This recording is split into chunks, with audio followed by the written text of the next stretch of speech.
কি জন্য আইছেন? আপনি তো হিন্দু ধর্মর, তো মুসলমানের এখানে কি জন্য আইছেন আপনি? আমরা হিন্দু হলে কি হবে বাবা? হিন্দু মুসলিম তো কোনো ব্যাপার নাই।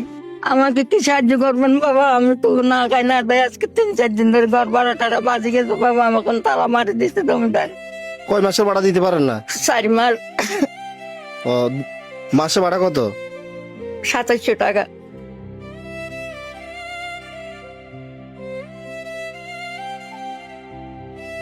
দোকানদার ফেলাই দিছে, ওখান থেকে টুকাই আমি আনছি।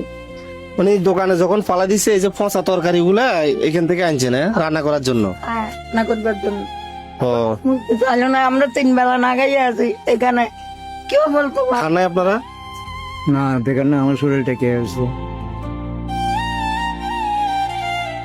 আমার রক্ত দাদা দাদা মানে আমার শরীরটা এই অবস্থা হয়ে গেছে।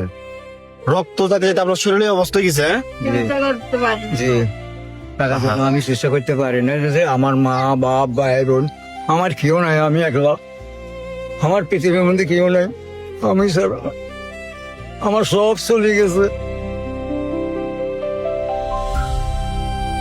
এগুলা দিয়ে ঘর ভাড়া পরিশোধ করে দিবেন, হ্যাঁ? এখন এই দিব ঘর ভাড়া পরিশোধ করি। আমার সামনে দিয়ে দিবেন? আপনার সামনে দিয়ে দিব। আমার বাবা খাইবার লাই না, শুধু বাড়ার লাই।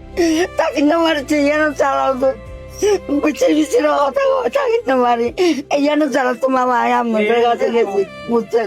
আমি আছি আপনাদের পাশে, চিন্তা করবেন না।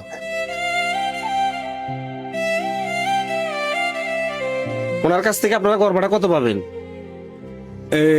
21,000। তো ওনারা তো বলছে 4 মাসের ঘর ভাড়া। আগের পুরাতন ভাই 11,000।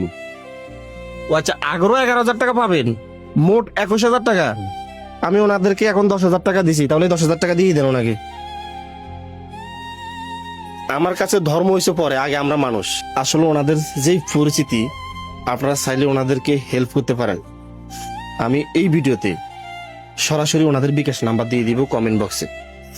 যে যা পারেন আপনারা ওনাদেরকে হেল্প করেন। অন্তত এই যে ঘর ভাড়া আরো 11,000 পাবে এবং ঘরে খাওয়ার মতো কিছু নেই, এটা অন্তত হোক। এই যে এই দুইটা মানুষ কোন রকম ভাবে এখানে বেঁচে থাকো, এটা আপনাদের কাছে অনুরোধ। সবাই ভালো থাকবেন। আসসালামু আলাইকুম।